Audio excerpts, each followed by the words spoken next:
All right, shalom, shalom. First and foremost, I want to give all praises, honor, and glory to Yahweh Bashem, Yahweh Shai Bashem, Kakwadash. Double honors to the apostles, the elders, and the men of great millstone. Shalom to the Akim and a few Aquat who may be listening. This is your brother Bataka live from the GMS camp here in Chicago, coming back at you with another lesson through the spirit and power of Yahweh Bashem, Yahweh Shai. The Lord willing, this will be an edifying lesson. All right, just a quick walk and talk.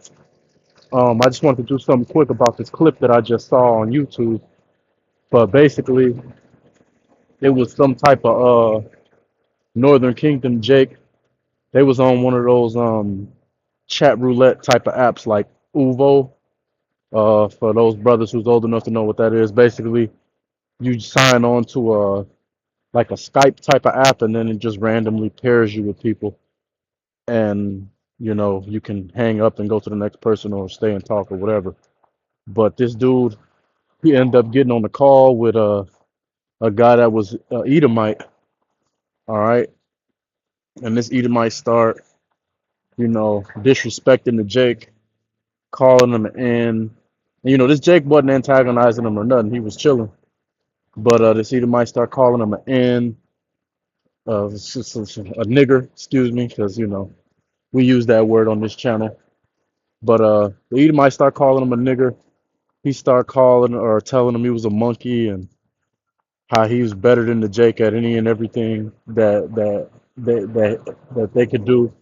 You know, the Esau was boasting in himself and trying to talk down on the Jake basically. And the Jake, he was letting it ride for a little minute, man. But then he warned the Edomite and told him, you know, to drop it or he was gonna get on him, and Esau of course didn't stop. And so Jake started mocking him because I guess this particular Edomite, his woman left him. And so Jake started mocking him about that. And then Jake asked the Edomite, let me ask you a question. Was the guy that your wife left you for, was he ethnic like me? Basically asking him if his wife left him for a nigga. And the Edomite got quiet and didn't want to talk no more. And then Jake started cooking his ass. All right, but the point being is this. All right, it's a saying in the world. The first thing to fall is the woman. All right, as far as when a nation is falling.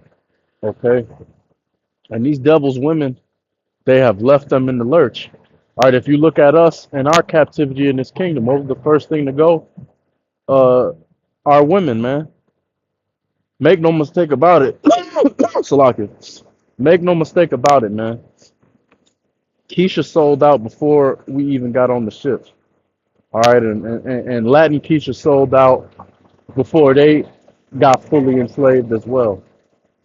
All right, there's nothing new under the sun. The same shit that these bitches do today, they was doing it back then. All right, Keisha didn't even have the same experience. All right, when they had them on the ships, whether it was Northern Kingdom going back to Europe to Seville, Spain, or whether it was Southern Kingdom coming from West Africa over here to this side of the earth, when they loaded them jakes on the ships, hey, the women and children, they wasn't chained up, man.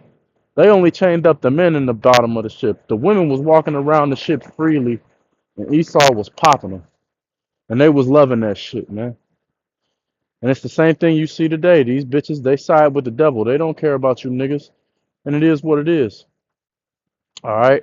But now that's starting to happen to this devil, and it's just a signal of his downfall, one of many. All right. And back in the day, they used to be able to go and get the truck and the noose when Jake could even think about a white woman. But now that shit is over with, man. And the white woman don't want Esau no more. She only want to fuck with Jake's. All right. So we're gonna get these precepts, and Lord willing, it'll be quick. This is Obadiah 1:15. For the day of Yahweh is near upon all the heathen. As thou hast done, it shall be done unto thee. Thy reward shall return upon thine own head. All right, and a part of that is they women turning against them and choosing Jake. All right, because that's what they did to us. They took the black woman, they took these Latin bitches, these Native American bitches, and they turned them against us completely. All right, and that's what you see out here today with these government assistance programs and all this other shit that they got going on. All right, but now this shit is starting to happen to Esau, and the difference is that violence is not necessary, threats are not necessary, offering cash and prizes is not necessary. See, Keisha turned their back on Jake for cash and prizes, and out of fear of violence. Okay, for in a lot of cases, like I said, when they got on them ships, they was down with it. They was fucking with Esau from the jump, but you know, it's a well known fact that violence played a part in that, man. Especially once, Jake got over here to this side. But hey, guess what? That's not what we had to do to get the white woman to want to be around us, man. The white woman just fuck with us because we fly and because they know that we the best. And matter of fact, Jake don't even have to bring nothing to the table for the white woman. All right, the white woman is gonna spend her money on you. She's gonna make sure you all right. She's gonna go out of her way, man.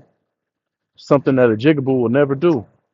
They only do that shit for the white man, you know. But it goes to show that this man's kingdom is going down. All right, this is Job 27:13. This is the portion of a wicked man with Yahweh and the heritage of oppressors, which they shall receive of the Almighty. If his children be multiplied, it is for the sword, and his offspring shall not be satisfied with bread. All right, so just like we was enslaved, just like we was getting killed in the streets and continuing to be enslaved, continuing to be killed in these streets and all that, the same thing is going to happen to this devil. And it's happening to this devil actively. But it's going to keep getting worse. And once this kingdom goes down, this devil's going to be completely in captivity. And it's going to be the worst captivity that ever existed. And it's going to be in righteousness. Verse 15, those that remain of him shall be buried in death, and his widow shall not weep. Hey, man, these white women already don't give a fuck about Esau, man. They'll marry a Edomite to secure his money, and then they'll leave his ass for the pool boy or for the nigga that cut her grass or just for some nigga that they met at the club, man. No problem. And take care of that Jake, had that Jake living in Esau house and everything. All right, and we don't support adultery or anything like that, but hey, you know, somebody got to do it. And so the Lord used these 2/3 to really jack these devils up. All right. Verse 16, it says, though he heap up silver as the dust and prepare raiment as the clay, he may prepare it, but the just shall put it on, and the innocent shall divide the silver. And that's what's gonna happen. These devils have stolen all our substance, taken everything from us, but we're gonna be the ones that actually use those things. They're just holding it until the Lord sees fit for us to go and claim it. All right, that's why all that gold is in them bunkers, et cetera, et cetera. Okay? So hey man, stay prayed up, stay in faith. Call Lam Yahba Shem Yahshai Bashem Kakodash Kwam Yasharala Wah Baba.